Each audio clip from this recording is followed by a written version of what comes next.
Anyone with the most basic understanding of a Space Marine knows that an Astartes is biologically altered to become superior to even the most athletic or intelligent standard human. But as you learn more about the wider 40k universe, you start to understand why this is so important to have these godlike elite warriors, and that's to compete with the half a dozen Xeno races that are challenging humanity's control over the Milky Way galaxy. These aliens, at their most basic level, lord over the physical abilities of a mortal man. The Eldar are a perfect example. Even when you take away their innate psychic abilities, in other words, we take a look at the Dark Eldar, you can start to see that they move faster, punch harder, and are far more intelligent than the simple Monkai, as the humans are called. It takes the superhuman skills of a Space Marine to destroy these top-of-the-line Xeno warriors, and even these Astartes must outwit these incredibly elite foes. And with that said, I want to welcome you guys back to another 40 Facts about the 40k universe. I am your host, Gersh1, and today we're going to be talking about the Scourge of the Slave Lords. Essentially, it's Space Marines versus the Dark Eldar. If you guys are new to the channel, we post Warhammer 40k lore videos every single day. What this has evolved into is a lore portion in the beginning of the video, and then lastly is a Q&A. I just talk about the comments that you guys left off in the previous 40 Facts video. So if you guys have any questions, suggestions, or just comments, put it down in the comment section below and we'll answer it tomorrow. But with all that said, let's get into 40 Facts on the Space Marines versus the Dark Eldar. Late in the 40th millennium, the worlds of the Edamon cluster of the Maelstrom Zone were victimized by the Dark Eldar Reavers known as the Slave Lords. Inhumanly cruel and with a malignant patience of venomous spiders, the Eldari's dark kin were things of smoke and shadow, impossible to find and far too cunning to easily bait. These Dark Eldar Corsairs were driven by the thrill of high-speed raids aboard their Reaver jet bikes. These highly customized skycraft are fitted with dozens of blades that slash their victims as the rider speeds through the enemy. For these Drukhari, it is not enough to carry out acts of mayhem and murder or to soar through the air at overwhelming speeds. These savage sadists must accomplish both at once to have their vile obsession truly sated. Compared to their human prey, the Reavers move as fast as lightning, delivering the killing blow at an obscene rate of speed that fills the rider with pure joy, knowing that many more will die before the first victim hits the ground. Like many Dark Eldar warriors, the Reavers use artificial narcotic stimulants to enhance their performance and capacity for sensation during these raids. These drugged-out Xenos are pure madness on the battlefield. For more than 60 standard years, the Slave Lords scourged the Maelstrom Zone, their dark ships descending on unprotected worlds, carrying off thousands of screaming into the night sky, preying on ill-defended convoys, and murdering isolated outposts too far from aid. After 60 battle brothers of the Mantis warriors died valiantly in a vain attempt to protect the foremost shrine city of the feudal world of Tranquility II from the Slave Lords, the whole chapter turned their collective will to bring about the Slave Lords' fall. Turning to the Mantis warriors' librarians to hide their actions from sight, the chapter hatched a plan to entrap their enemies by providing them with a target too great for their vanity and appetite to ignore. Publicly vowing that Tranquility would be defended at any cost, they posted extra picket vessels in the star system and began to gather the planet's small population in a single city encampment, defended by two forces of Mantis warriors. One was seen and the other concealed beneath the desert sands on which the campus rested. Very soon a series of probing raids from the Dark Eldar occurred on the nearby star system, behind which the chapter's librarians determined a sophisticated pattern designed to tease apart a flaw in Tranquility's defenses, allowing the Reavers to slip through. When news came of a heavy raid on the vital mining colony of Sigard, the Mantis warriors gambled that this was a grand diversionary attack that they had been waiting for. Leaving a skeletal force to defend the million-plus souls now waiting fearfully in the camps, the chapter's warships departed the system. As these empty Mantis warrior strike cruisers giving the appearance of a full chapter response departed the Tranquility system, seemingly from nowhere the twisted, dagger-like forms of the Drukhari vessels appeared in the sky. Before them, burning black discs ripped into existence, holes in the fabric of reality from which shark-like skimmers and razor-winged skiffs poured forth and descended onto the encampment, shrieking like creatures of nightmare. With hardened hearts, the Mantis warriors waited in silence as the Drukhari Reavers committed to the attack. Hundreds of refugees died, screaming in the slicing, whisper-thin blades, or were struck down in their droves by storms of hypersonic poison splinters. These martyrs' deaths had brought the enemy within the chapter's grasp, and their trap was sprung. From the desert sands beneath the camp, the Mantis warriors rose up in a vengeful fury to tear their foes from the skies. Elsewhere, hidden in the dune seas of the deep desert, 2 Cobra-class destroyers, buried more than 7 solar months previously, shook off the covering shroud of sand from the sunken prows and fired their torpedoes at point-blank range into the bellies of the Drukhari ships high above. The torpedo fusion warheads designed for space combat bursted like exploding suns over the arid land. As fire and wreckage fell from the sky, the hurricane-strength wind scattered the alien skimmers like dead leaves and drove sand and dust before them in a wall hundreds of meters high. The Mantis warriors' blades were wetted with alien blood, as the murderous Dark Eldar were thrown into confusion. The surviving Drukhari Corsair ships, badly wounded by the surprise attack, struggled to escape Tranquility's orbit, and they abandoned their kin below to their fate, only to be caught and destroyed in the outer system by the returning Mantis warrior strike cruiser, as the last part of the chapter's vicious trap slammed shut. The Mantis warriors reveled in their revenge, offering no mercy to the blind and broken Xeno enemy, many of whom died not at the hands of the Space Marines, but were brought down by the mobs of desert tribesmen whose terror had been transformed into complete wrath. As the winds finally died away and the fires muted, thousands of human lives had been lost to the Emperor's grace, but the scourge of the slave lords had ended, and the lives of many tens of thousands more had been saved. Now that we know the lore to the Slave Lords and the Mantis Warriors, or the Dark Eldar versus the Space Marines, let's get into answering the questions that you guys left off in the last 40 Facts videos, which would be 40 Facts and lore on the Senior Arbitrator Lucala. I posted this, I think, on Monday. If you guys have more questions for me, just comment down below, or if you guys have any comments that you guys would like me to react to, just let me know what it is in the comment section below. This question comes from S.A. Will the Empire ever overcome its fear of traitors and let the Imperial Guard and Navy unify into one force instead of separately run groups? That's a good question, and no, they're probably always going to stay apart unless there is like a big epic crusade, kind of like the Indomitus Crusade. So for all those that don't know or don't understand why the Imperial Guard or the Astra Militarum is separate from the Imperial Navy, back in the day, back in 30K, when the Emperor was still running things and he was running the Great Crusade, there was just the Imperial Army.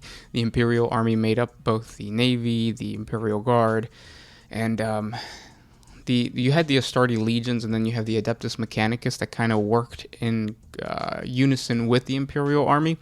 But then when the Horus Heresy broke out and they saw that the War Master Horus, who had control of both the Imperial Navy and Imperial Army, or sorry, the military and the Navy, they realized that that's power that could be abused moving forward. Like if another War Master, doesn't necessarily have to be a Primarch, any other master has both the regiments that he needs of Imperial Guardsmen, along with a means of transportation with the Imperial Navy and just the power of the Imperial Navy, because they still are battleships, then they can create another civil war. So they separated the two organizations. You have the Astra Militarum and battle fleets now, and they all are assigned to like their worlds or their sectors, which is why you get like Battlefleet Gothic, the game, that is happening in one specific part of the galaxy. So now that you have them all separately, they actually kind of work better. They work more like police forces within the galaxy for their own specific areas, whereas like those are the battle fleets. And then you have regiments, which can be easily thrown around. So if you have like the Valhallan Firstborn, I actually don't know where the Valhallan Firstborns come from, but like let's say they come from the Sol system. You can take regiments from there and send them to the Ultima Segmentum if they're needed, instead of taking that entire fleet like they used to be with the Imperial Navy and sending them to the Ultima Segmentum. So lore-wise, it makes sense that they're separate and that they're going to stay separate, unless, like I said in the beginning, you have crusades like the Indomitus Crusade, because Guilliman unified all of these different military factions and embarked on basically a campaign to quell the Great Rift that happened and to unify that area, which was the Ultima Segmentum. And it's still kind of going on. You still get bits and pieces from it. And remember that it doesn't necessarily, like if you are writing your own lore and you want to have a specific regiment assigned to a specific fleet, you can still do that.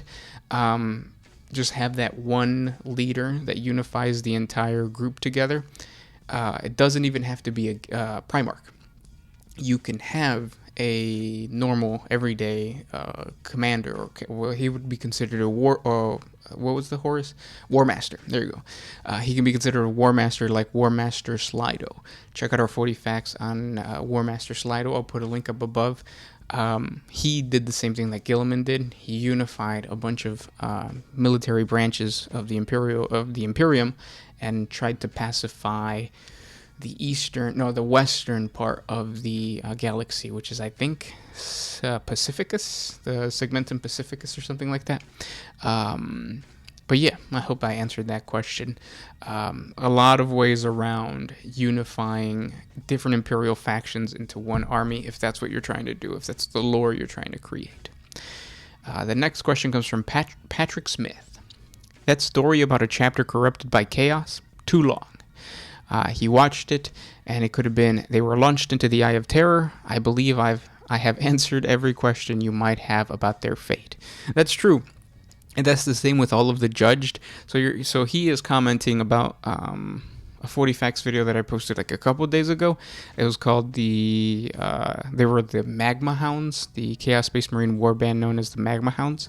The cool thing about listening to or reading the lore of the judged is that there's about 20 or 30 chapters that got sent into the Eye of Terror, but their corruption changes a little bit depending on what grade or what chaos god that they went to, or how their corruption happened. In the case of the Magma Hounds, if you guys haven't checked out that video, I'll put a link up above. The cool thing about them was that they basically fused with machines, so they became like these robotic kind of like undivided chaos Space Marines, which I thought was really cool. And then you get like little flavoring that's supposed to spark ideas in your mind so that you can create your own homebrew chapter and have it be part of the judged. So I really like those stories, and you'll probably hear more about them in the future. The next question comes from Sapper12B. Can you please tell me what happened to Naric Drager, or if he still exists within the universe? When I learned about him through one of your videos, it was the greatest day of my life, because through him, I was able to work Iron Warrior Gene Seed into the demon hunting successor chapter of the Relictors called the Sin Eaters. That's a cool name. And I want to try to lock down my lore. I found out about the Relictors thanks to you as well. It was the exact theme I was going for due to them being excommunicated primarily because of Space Wolf ranting on them. I have a perfect reason as to why the lieutenant would be wearing Space Wolf armors, aside from the fact that he came that way in the box, and I'm still not skilled enough to get the wolf stuff off of him. LOL. Yeah, that's true. Whenever you're kit bashing your own homebrew chapter, sometimes you have to make do with whatever you can find at the hobby store or what comes in the kit. I do think that there are some really badass looking Space Wolf models. I don't like the theme of wolves though, and I don't like the theme of like fur. But everything else seems kind of cool, like the Nordic stuff. But yeah, so I get you. And as far as like Naric Drager, I'll put a link up above to his 40 facts video. From what I remember, he was an Iron Warriors like lieutenant or champion or something that sided with his Primarch Perturabo, but then encountered that legendary dreadnought. I forget his name. The Salamander's legendary dreadnought, the one that was like originally he was the number one, or he was the leader of the Salamanders before Vulcan came. And then this dreadnought guy convinced Drager to join him. Now, all this happened a long time ago. So, I don't think the lore has stated what happened to him. It's been 10,000 years. Chaos, I think he was Chaos Undivided. But the thing about Chaos Undivided is he's one of those Chaos Space Marines that like turned Chaos but didn't get mutations. So I would say he's probably dead. if not in a dreadnought. So if you want to include them in your lore with the Sin Eaters, which is like I said earlier, it's a badass name. Make him a dreadnought, maybe a Contemptor dreadnought, and have Drager inside that body. If not, you could say that he got lost in the warp or something, and then he came back out later. What is it? Forge World has a model for him. The Forge World model is okay. It's not nothing special. I think you can do better if you can kit bash him a different type of way. But yeah, I mean, the lore doesn't say what happened to him, as far as like I know, anyways. But yeah, I hope that helped. The next question comes from the big one, and that's going to be the last one because it's almost 10 minutes now. Who does the best fried chicken? Some say Popeye, some say KFC, and then there are those that say Church's. Who's right? The best fried chicken is probably Chick-fil-A. No, I'm just kidding. They're trash. They don't even give you all the sauces anymore. Popeyes for me. I really like Popeyes. Better than KFC, better than Church's, better than Chick-fil-A, for sure. And those were the questions for today. If you guys have more comments or questions, please, you know what to do. Please comment down below. Thank you guys so much for listening. Hit the like button, tell your friends, share these videos, all that kind of good stuff. And I'll talk to you tomorrow. This is Gershwin with Online Syndicate signing out. Always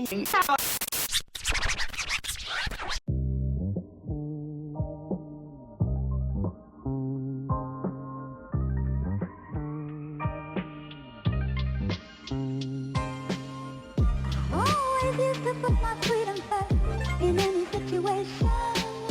I knew I never had that much to lose.